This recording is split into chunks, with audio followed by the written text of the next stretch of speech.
I'm hotter than New Orleans. Yeah, I am feeling bored. Yeah, stay up getting higher, higher, higher, higher, higher. You feel it, can't ignore it. Yeah, yeah. When shit get dicey, I stay icy cold. I'll let your night up like it's golden Joe. You see it, I'm ready to make a pull.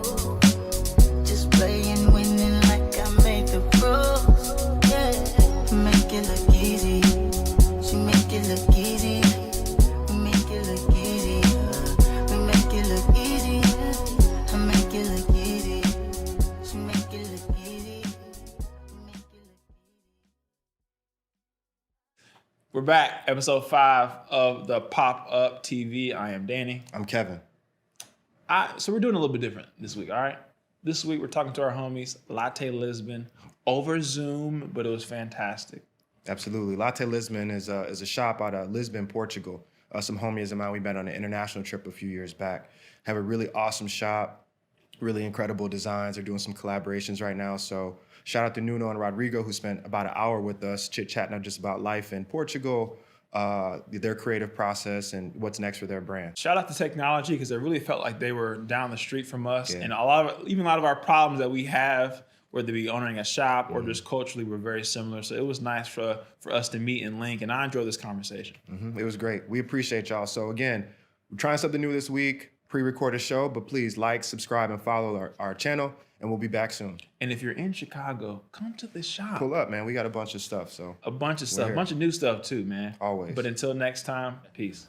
Welcome back. We are sitting here with a very, very cool group of guys. I'm excited to speak with our first guests. I think Kev did a fantastic job of not only getting our first guest, but our first international guest. So I feel a lot more cultured and cool than I'm probably am, but I'm happy to be speaking with Nuno and Rodrigo. I'm sorry, of Latte Lisbon. Latte Lisbon, man. Latte Lisbon.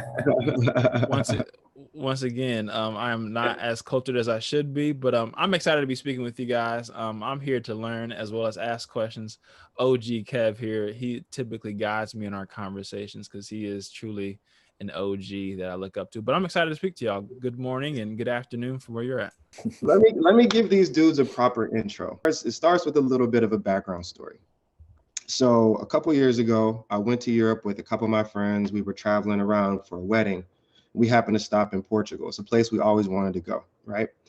And lo and behold, as we're there, anytime we go around, shopping, traveling the world, me and my friends are always looking for like the cool shops, right? And always trying to find people that are like us, that dress like us, that have the same similar interests and that type of stuff.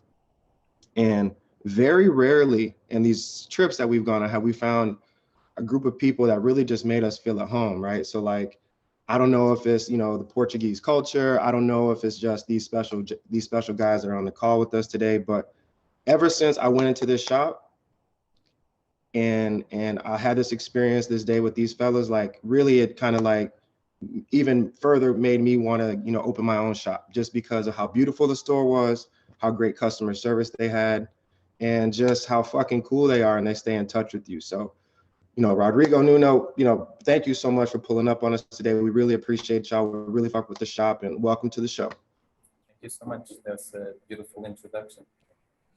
Absolutely. When you went there at Open Life for like 2 months or so, we're just starting. So we were just expecting from some feedback from other people. And since you guys come from where it all started, having such a warm welcoming from you guys as well was amazing, and really inspired us to keep going until where we are now. No, I mean, the feeling's mutual, fellas. Like I said a couple minutes ago, like, just based on customer service and just based on, just the vibe, I think you guys are leading the way, especially in your region, in terms of just like making people feel comfortable. And that's kind of what we like to do at our show. you know, and our show in our shop is really just make people feel, you know, welcome. I mean, what have y'all been up to, right? Like, what have y'all been up to the past couple of years? Like, I haven't seen you. We talk all the time, but like, what's been up? What's been up at the shop? I mean, you have a lot of new accounts. You know, have a lot of new brands in there. What's it been like? Since your last visit, we've just been trying to keep as busy as possible, maintaining the business, opening new accounts, but also being able to work well together with the ones we already have. And most especially working on ourselves, our own brand, making sure the space is still relevant through events, through clothing, and having that same experience you had, trying to give that to everyone else who comes through the store. Of course, this pandemic we're all fighting through was also a challenge that we were not expecting like anyone else, and we had to adapt to it. And for us was kind of a bummer in a way that the first 2 years, it's like just trying to hold on because nobody knows you.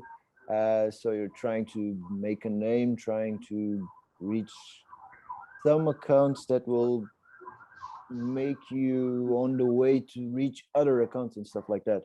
So we were really excited for 2020 in terms of what we thought we could do with the brand and with the store. And even so, I believe we managed to grow a little bit as well. So yeah, it's trying to keep with the same thing that we shared with you guys at the beginning. Like, this is just about the passion for this game. So we're still excited with having people at the store with all the knowledge in the world or zero knowledge in the world, and just share experience, just make them at our home. And at the same time, trying to spread the word a bit further than just a local store. No, that's interesting. Like, I think that's important, right? Getting global, and you know, specifically sitting in Europe, there are so many amazing stores in Europe. So you know, but really in your city, in your country, finding your niche, I think that's been really cool to watch. You know, frankly, like you know, all the stuff that you put online, just seeing how you guys have grown has been really interesting. You know, did have a question specifically about your brand, right? So like, again, from what I see online, you have an equal balance of selling other people's stuff, like Chinatown Market, Pleasures, Carhartt Work in Progress, some of the brands that you carry, as well as, you know, doing your own merchandise, right? So I'm curious, like, how have you guys thought about how you prioritize the Latte brand, right, versus having the accounts in terms of how you want your store to be represented? That's something we struggle with, let's say, constantly, because we always want to invest more in ourselves, in our own brand, to be able to do all the pieces we know we can and we dream of. But at the same time, you have to grow it organically in order not to take the attention away from the store, which is our physical space, the one we need to maintain, pay rent, pay wages, etc. So it's a delicate balance, but it's definitely in the plans to invest more in our own brand and to grow it to the point where possibly we no longer need a specific physical space for it to survive. Yeah, I think when we started, it was all about the store. The brand was something that came after, and it's still like a hostage to the store because our main focus is the store. But it's something that has grown so much since we're gonna make 3 years now in May, so we're still really young, that we started wondering what it could be. We still try not to call it a brand because we're still learning. But it's been a great experience because we can try it out on our store and have like a direct relationship with the buyers. and grow slowly, but in a way that we feel that we control every aspect of what we do. That's really a quick question. So when I'm in the shop with Kev and we're getting ready to record or we're just kicking it, it's great to see Kev talk to customers, and folks might ask about certain brands that Kev may or may not have. And I think that one thing that's really cool that Kev talks about is having brands that he thinks are timeless versus fads. So for you guys, as you really build out that store, what is your stance when you bring on those brands? How do you decide, is this something that, yeah, it might be able to pay the bills, a lot, but is this something that I want attached to my brand or my store? I'm sorry. How do you decide that? That's pretty tough. It's a very delicate balance, like you mentioned, because although we love our own brand above anything else, I think we also love to see what other brands are coming up with and what we can showcase to people. I don't think we've ever went the mainstream route, let's say, as far as what will sell or not. We just go with our own vibes and what we believe is cool, what we'd like to wear. Of course, there's certain pieces or brands that you'll know are more commercial or easier to sell. But we try not to get led in that direction. It's mostly we look at pieces and we're like, I'd love to have this. I'd love to rock this. So that leads most of our decisions, I think, so far.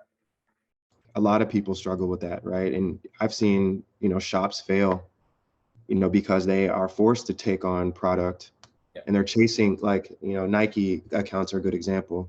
Everybody wants a Jordan account, right? Or whatever, or Nike, tier 0 account. But, you just have to take on some of the other bullshit stuff that you don't want to be able to, get the stuff that you do want. And then you're breaking even because you can't even sell the bullshit. So, which, what I'm saying? So, which is why, when I just look at y'all, right?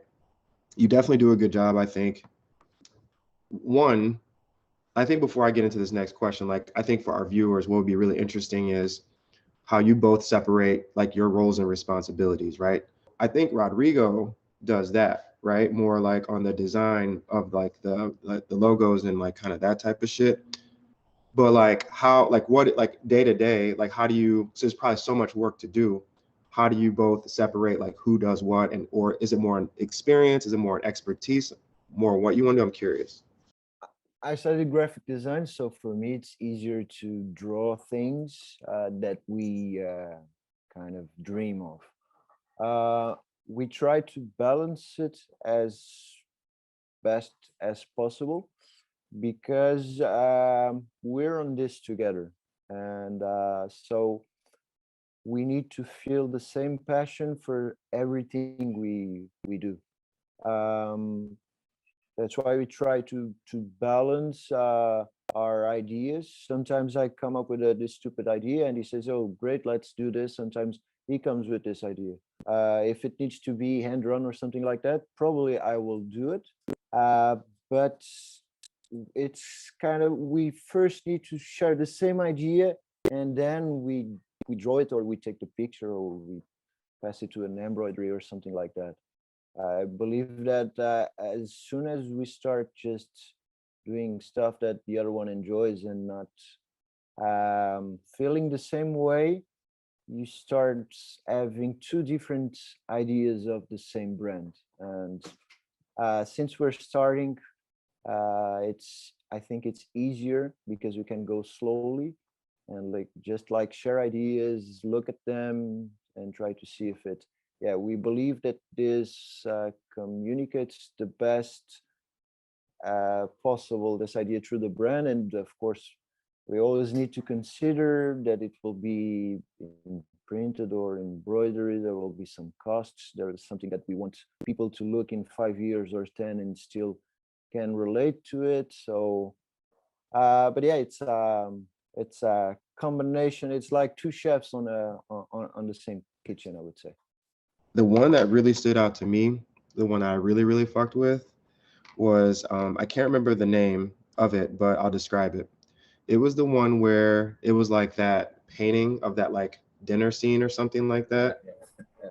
Well, And that shit was fucking fire. Like the whole thing. I don't know. I'll send Danny and Gabe. I'll send y'all a picture. I'll find one after this. But it was a painting, right? Like, and then you actually took that painting and put it on. That was fucking fire, dog. Like, how did you like tell us who that was? How that came to be? she's a Portuguese artist. Sorry, based in Lisbon. Her name is Cruella Danfer. I'll send you guys links as well to her profile. She did the decoration among many other things, but she decorated one of our favorite bars in Lisbon. It's like the OG hip hop bar in Lisbon called 36. And since we went there, the decoration, the pieces she made for the space just popped out to us, which was similar. It was like a remix of old paintings, but she took it to a connection with hip hop in that case. So when we got in touch with her, we had this idea of doing a remix of old paintings, but more related to streetwear, which would relate more to our case in this store. So basically, she goes to like an old art trader with old paintings and frames. So she took a few. She did 5 in total for us, and she basically remixed everything with our logo, other brands, as mostly as decoration for the store. But the initial goal was to use one of them for a print on a tee, which we ended up with. I think Portugal as a country, just in my time there, is like really diverse. There's a lot of people from a lot of different walks of life. Just in Lisbon in particular is very diverse. But even when I look at, like, when we were on the pre-show, we were kind of doing the prep, and we were looking at your Instagram, the models you use, right? Like it looks like it's all homies, people, maybe customers, people that y'all probably chill with, but it seems like a big melting pot. Like, how is that, diversity or culture in your hometown? How is that played into how your brand is developed, or how you want to have a store and those types of things? Super curious. It is diverse in a way that, especially Lisbon, because of its harbor and its connection it adds to almost every continent. And in a way, you still have these connections with a few countries in Africa, like Angola, Mozambique, or Brazil, or even people from Macau, Timor, and most of that community that lives in Lisbon, besides those who live in the surrounding areas, they live in Martim Muniz, which is really close to our store. It's like a downtown, and it's where you can go to the Korean supermarket or Indian supermarket or stuff like that. So we're in a part of Lisbon where you really see that diversity. I wouldn't say that it's an example of what you would see in the rest of Portugal, especially if you go to the village and stuff like that. And we have this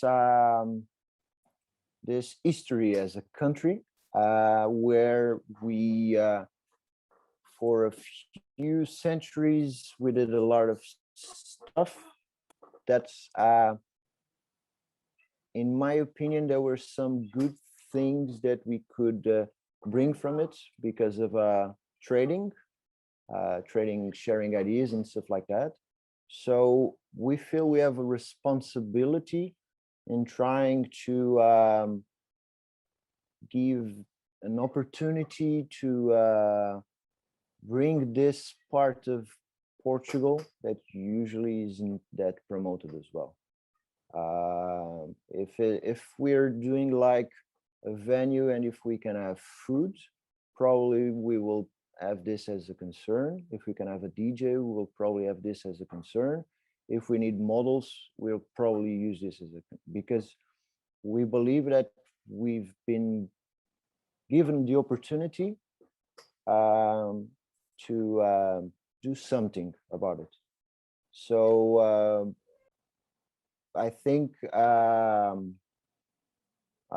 Nuno, help me out if I'm not going on the right direction. I think it's great, especially if you want to understand a bit more about your own country, knowing the perspectives and the visions of everybody involved with the history of the country.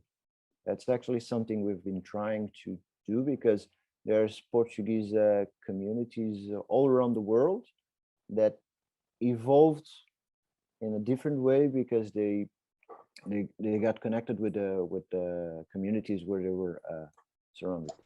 You know, all right. So if you can think about, like, so for us, you know, I'm the only one on this call that has been to, you know, Portugal, right? So one of the things that we were talking about ahead of time was, like, if we were going to take a trip to go visit y'all, right? And you were going to take us around, like, let's say it's not the pandemic, let's say COVID's over, and like a full day, like a perfect day in, you know, a perfect day in your hometown, and like, let's say money's not an option, and you could like take us, like, you know, brunch, breakfast, you know, go to the park, blah, blah, whatever. What would that look like for each of you? Like, what would a perfect day in Lisbon be?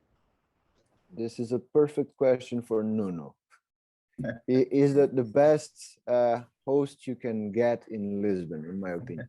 Like, if I were to take you guys somewhere or recommend somewhere for you guys to visit, I'd say beautiful brunch. There's a place downtown very close to the store called Nicolau. We usually recommend that place. You can grab it and go. You can eat there. Nice decoration. And then there's the classics. If you want to go to lunch, you can go like super typical. There's a place called Trevo, translates to lover. It's super classic. They just do mostly bifanas, which is like the pork steak on bread, the crazy sauce. It's like a quick grab and go meal. And then I usually like to take people to a traditional restaurant called Zé da Moraria too. They only do dinner. The portions are crazy. It's full plate. Can even fit in the Zoom screen. And it's huge portions, amazing food, and you pay like 20 euros for a portion that's enough for 4 people. So that's the typical get around. And then you have a few galleries that are very nice as well. You have Crack Kids. It's a spray can store / urban art gallery. You remember that one? They just opened a new restaurant as well. It's in front of the river. Amazing vibes. They're super cool. You have Park, the rooftop bar. They usually play hip hop, R&B. Amazing view of the city as well. Good for sunsets. Then you have a few viewpoints around the city, which are amazing. You can see the whole downtown. So there's definitely a lot of places to go around. One day wouldn't be enough to take in all the beauty of the city. But What were those little, like, pastry johns? Those are, what are they called? Pastéis de nata, Yeah, those things are fire. the custard tarts. Yeah, those are good. I Those was are addicted. There was the time I had like 2, 3 a day. Okay. But very easy to fall into the temptation. What is the genesis of like fashion to y'all, or like where did y'all get the idea to maybe get, you know, start a shop, but maybe even before that, like what drew you to the culture of streetwear, the culture of you know, fashion? Yeah, back in the day. It can go to anybody. I think we should answer separately because we have a bit of different bets. I'll let Rodrigo go first. Well, my background is kind of related because for like almost 20 years, I used to DJ, promote venues, was connected to this electronic dance community here in Portugal. And of course, most of the DJs like to be cool like to have the cool kicks and stuff like that. And I believe, especially because I'm a graphic designer, there's a lot of connections in aesthetic ways, in music and in fashion culture. So I believe I developed my aesthetics, I would say, in that background. Then I kind of get bored of the nightlife and started looking for something more on a daily basis, and I started working with Nuno on the same store, small store in Bairro Alto. Not sure if you've been there, Kevin. Skywalker. Yep, I've been there. And then I started understanding a bit more of the business. And since my experience was promoting venues, and you lose a lot of money promoting venues, especially if you only bring the artist you love, and you don't consider you need to sell tickets and stuff like that.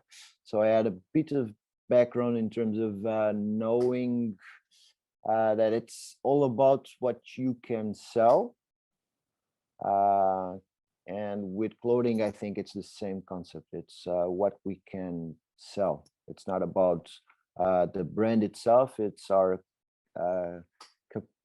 capacity, our way of being able to share this experience with a customer. Is it brand A or B or C? It's this connection. As for Nuno, it will tell you it's a bit more complex, I would say. It all comes from when I started listening to hip hop in my early teens.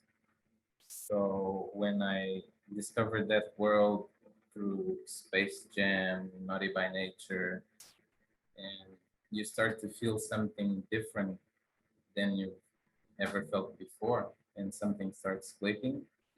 And then as a young kid, internet was just coming around, so it was a lot of search, downloading music, and then watching the videos on MTV.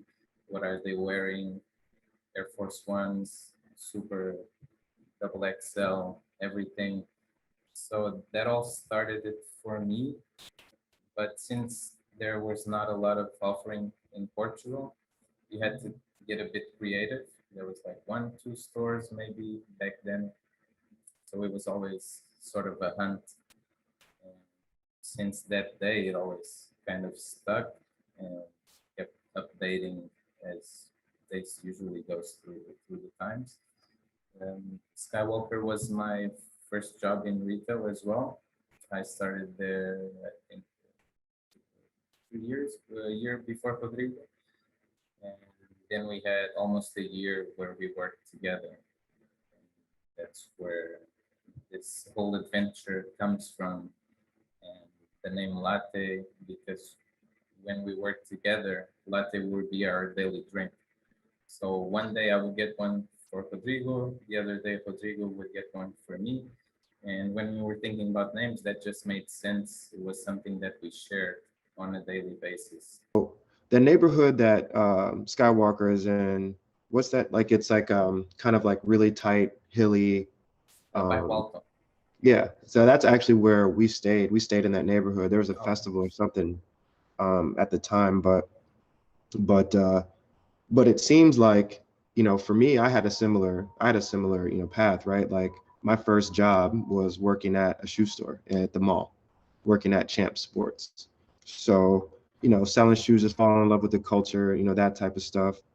So I think if you could ask any like shop owner, like anybody that's into like streetwear, I would say 90+% of the people at some point worked in like a shoe store, because that's maybe where you live, that's all you had. It's always a common ground. If you have that experience and you really love the culture, the pieces, the garments, whatever, it's easy to fall into it. And then logically, the next step you'd like to take is, I'd like to do clothing, I'd like to have a store, a brand. So we're all in it for the same level. So, all right, so real quick question, and I know we're getting close on time, and I want to be respectful of your time, but all right, you talk about the 90s, right? Like when the internet was first starting to pop off. All right. If you had to, with the internet speeds back then being so slow, right? And you maybe had to like download a song overnight and then wake up in the morning to like actually have the song like back in the days. What would that mixtape sound like if you had to remake like this early Nuno or this early Rodrigo, the EDM days, like music that you were like promoting and stuff like that? Tell us what that mixtape would look like. What are a couple artists or a couple songs definitely would be on that tape? For me, this is really a tricky question because if you ask a DJ to pick one track, it will get absorbed in 100, and it won't be able to mention one. Since we're going nostalgic, and I've been going a bit nostalgic in terms of music these days. Looking since you guys are from the US, I must mention DJ Shadow as like one of my biggest reference in terms of trip hop and turntablism, and then into this thing that brought me into the bit more clubbing and techno, Aphex Twin. Not sure if you guys know it or not, but also an amazing artist. For me, my first influences, like I mentioned, were Naughty by Nature, I'd say Busta Rhymes. The very first hip hop album my parents bought, and I didn't know the artists. I just looked at the covers and whatever seemed cool, I take it. And the very first one was Ludacris's Word of Mouth, which till this day remains as one of my favorites. That's amazing. That's amazing. If I'll go next, guys, and I want Gabe and Danny to go too. So if I had to think back to the 90s, early 2000s, my brother and I were listening to like Bone Thugs and Harmony for sure. 90s Bone Thugs. Bone Thugs. We were listening to like early 3 6 Mafia. And then I mean, you know, obviously we had like the commercial shit, like what they would play on the radio, maybe the same stuff that you would see on MTV, right? Like Death Row music, Bad Boy music, that type of stuff. But you know, I was really, really deep into those two things, but also Busta Rhymes for me. I was actually watching the Busta Rhymes Drink Champs last night, and you know, he was talking about just his Extinction Level Event album, and that I actually downloaded it today, so I'm gonna listen to that on my way to work. I'm a little bit younger, so the 90s, I remember the 90s, but I wasn't outside as they say during the 90s. But you know, my mom is younger, and she's very much a hip hop kind of baby. Like she grew up in the 80s, so we would like be in the minivan, you know, going to like American football practice, and it'd be like DMX playing, you know, or really like Get Rich or Die Trying, like 50 Cent's album. Like that's, I know like a lot of people in the States, they'll talk about like the parents listening to like Earth, Wind and Fire and like jazz and stuff, you know, around the house. But when it was time for us to clean up, you know, around the house and do chores, it was like DMX and, you know, Noriega, you know, and like CNN. Yeah, you know, that was like, that's my mom's music. That was really our soundtrack growing up, like early 50. I wish my parents listened to that as well. Right. But look, fellas, before we wrap it up, you know, we just wanted to, what's next for Latte? Aside from other brands, like things that you're probably picking up this year, what is next for y'all? You know, like what do you have on the horizon? Are there any like, you know, things that you can share or give us a sneak peek on that you're working? As far as other brands, we're trying to let it out when the time is right. We have a nice announcement to make soon, and it's a bit difficult in Portugal in terms of product allocation, let's say.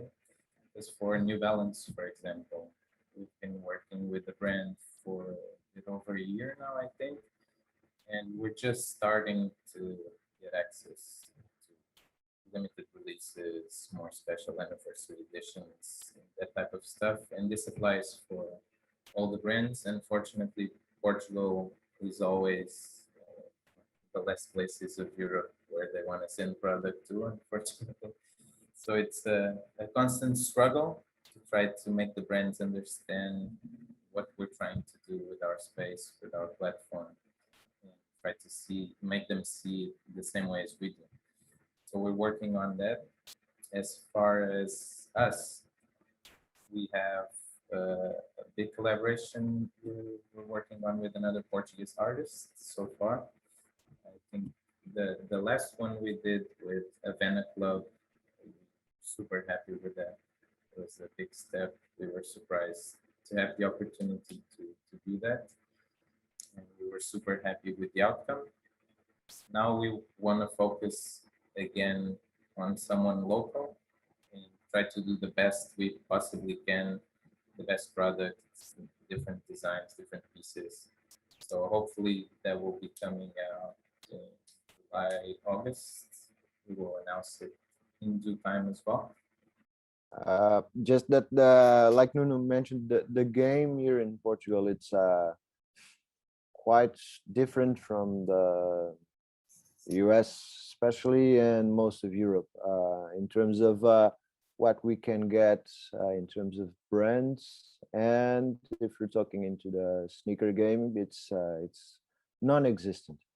And therefore, what we're trying to do as a store is trying to make the brands understand that although we're in Lisbon, we're communicating through outside the country, and we could trying to see if there's start looking at us as an important point, although the market isn't that big or something like that.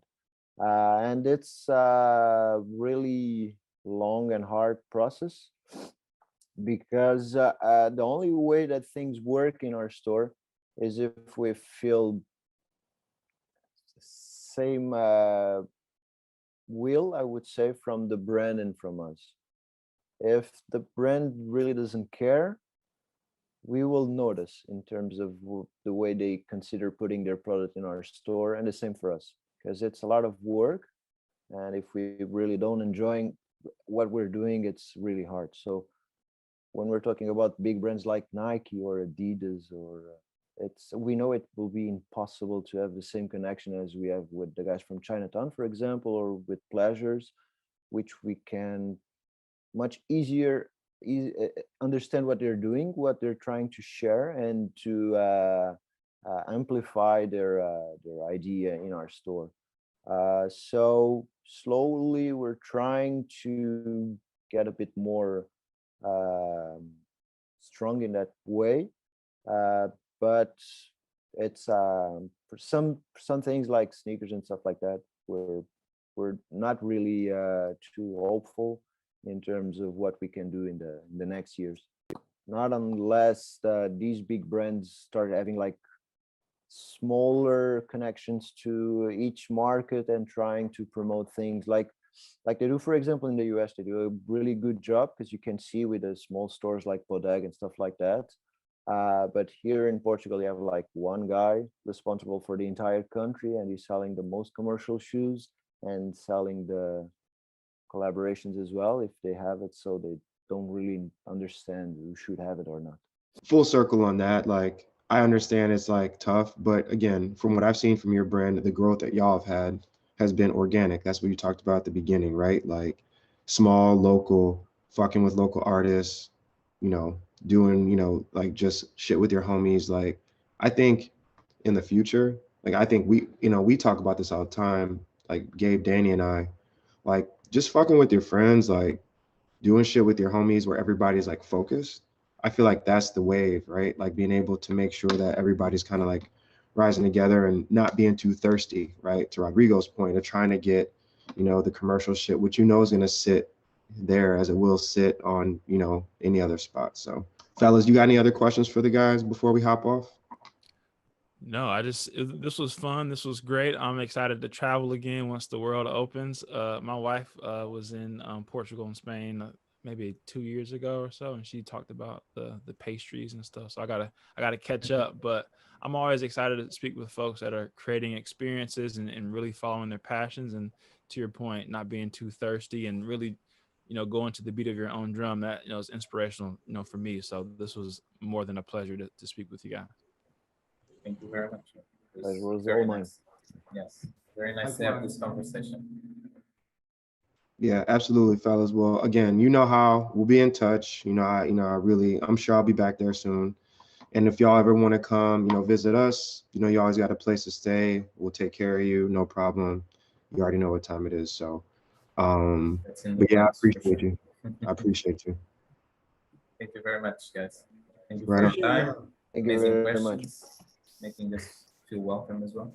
Yeah, When we're in Chicago, we'll hit you up for sure. you already know. You're gonna be staying in my crib. Like, it's like, I already got you. I already got it. It's we got a lot of Thank you so catching up to do. much. You know what I'm saying? So, yeah, right on. can We got have you taken these care of. conversations, but quadruple the time. Yeah, exactly, exactly. Thank you Yeah. so much, guys. Have a good one. All right, cheers. Peace. Cheers, bye. Bye.